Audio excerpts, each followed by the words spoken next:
kasih pemirsa, Anda kembali menyaksikan Kominfo Newsroom. Pemirsa, Menteri Pekerjaan Umum dan Perumahan Rakyat Basuki Hadi Mulyono saat meninjau Rumah Sakit Umum Daerah dan Sekolah Menengah Atas Negeri 1 Sumedang mengatakan, pemerintah memprioritaskan renovasi fasilitas rumah sakit dan sekolah agar bisa selesai lebih cepat dan segera bisa digunakan. Selain itu, untuk pemulihan mental bagi anak-anak korban gempa di Sumedang, Lembaga Zakat Nasional melakukan sejumlah kegiatan seperti games, bernyanyi dan juga mewarnai.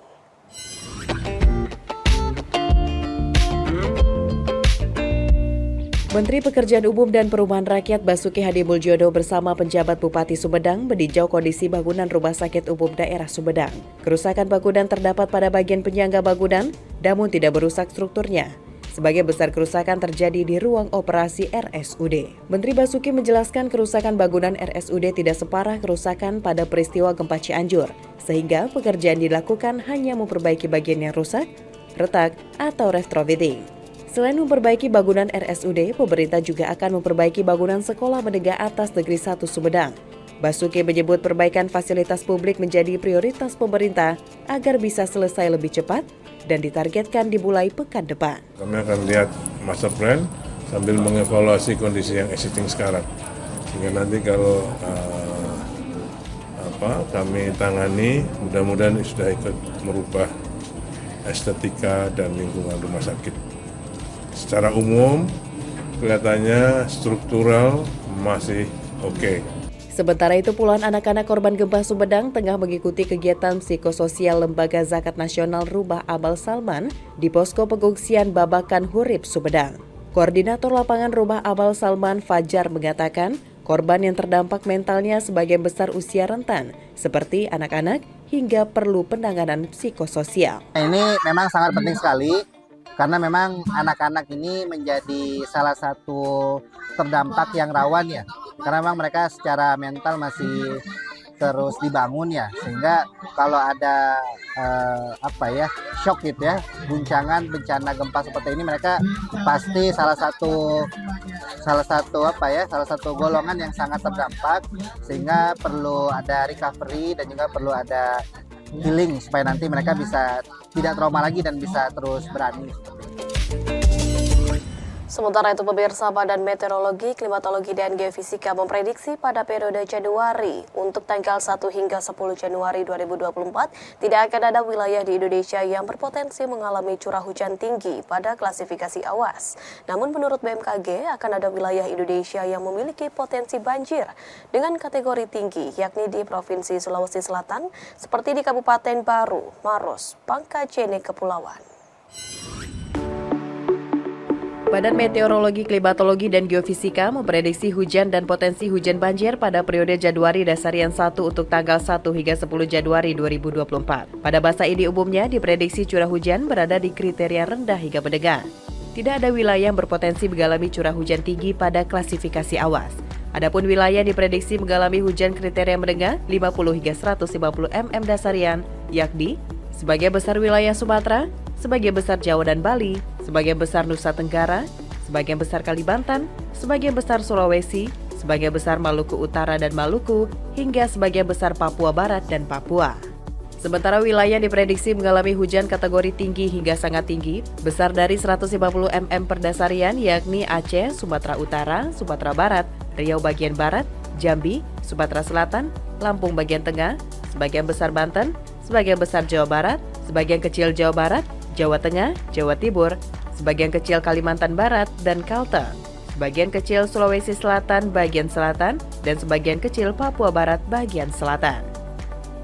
BMKG juga memprediksi wilayah Indonesia mengalami potensi banjir dengan kategori tinggi, yakni Provinsi Sulawesi Selatan, seperti Kabupaten Baru, Maros, Pangkajene, Kepulauan. Pemirsa, Menteri Pariwisata dan Ekonomi Kreatif Sandiaga Uno mengatakan, libur Natal dan Tahun Baru 2023 memberikan efek positif untuk perekonomian nasional. Berdasarkan catatan Kemenparekraf, jumlah kunjungan Wisman ke Indonesia mencapai angka 11 juta kunjungan sepanjang tahun 2023.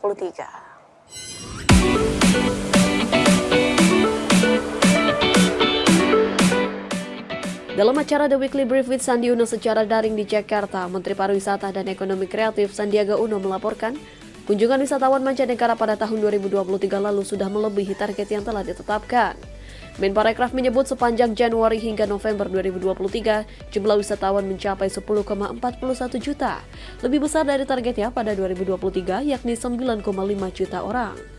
Dari catatan Kementerian Pariwisata dan Ekonomi Kreatif, jumlah wisatawan asing yang masuk di Indonesia didominasi dari wisatawan Malaysia dengan 15,75%, disusul Wisman Australia sebanyak 12,46%, Singapura 11,58%, China 6,8%, dan Timur Leste 6,37% dengan destinasi tersebar dari Pulau Jawa hingga Kalimantan Utara.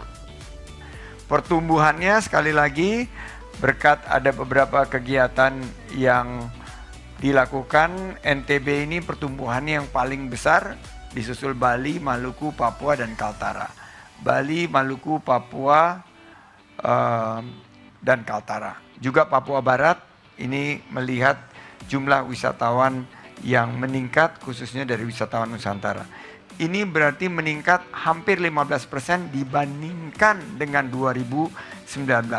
Berarti kita sudah di atas angka base yaitu sebelum pandemi. Sementara itu memasuki bulan Desember atau akhir tahun, Menparekraf memproyeksi perputaran ekonomi nasional selama momen libur Nataru 2023 sebesar 120 triliun rupiah.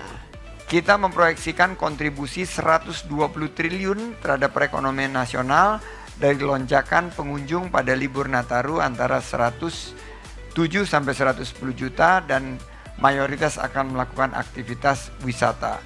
Kami melihat bahwa potensi perputaran untuk ekonomi termasuk akomodasi, hotel dan restoran ini mencapai total 108 triliun rupiah lebih.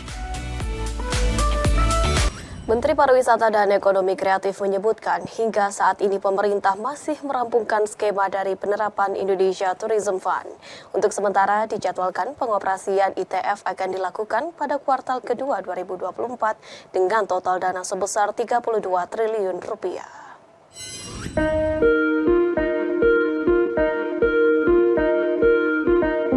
Menteri Pariwisata dan Ekonomi Kreatif Sandiaga Salahuddin Uno dalam siaran pers The Weekly Brief with Sandi Uno menyebutkan hingga saat ini pemerintah masih merampungkan skema dari penerapan Indonesia Tourism Fund. Dana pendukung kegiatan pariwisata tersebut sesuai dengan arahan Presiden Joko Widodo akan difokuskan pada 3 fungsi utama, yakni nation branding, promosi pariwisata, dan penyelenggaraan event. Menparekraf menyebutkan skema pembiayaan ini akan menjadi langkah konkret dalam memacu pertumbuhan sektor pariwisata dan sebagai penggerak utama ekonomi nasional. Untuk sementara, dijadwalkan pengoperasian Indonesia Tourism Fund akan dilakukan pada kuartal kedua 2024. Menparekraf berharap dana Indonesia Tourism Fund yang semula 2 triliun rupiah akan dapat terus bertambah. Oleh karena itu perlunya sinergitas antar pihak khususnya yang berkaitan dengan kepentingan pariwisata untuk merealisasikan penggunaan Indonesia Tourism Fund tersebut. Salah satunya dengan mengajukan dana per tahun untuk mendapatkan persetujuan dari Presiden Joko Widodo. Kita harapkan nanti kalau yang Indonesian Tourism Fund yang awal itu adalah dananya sekitar 2 triliun dikelola oleh Kementerian Keuangan dengan PMO-nya adalah InJourney dari BUMN. Dan juga kementerian diminta untuk mengajukan per tahun untuk mendapatkan persetujuan Bapak Presiden. Jadi itu yang akan kita lakukan.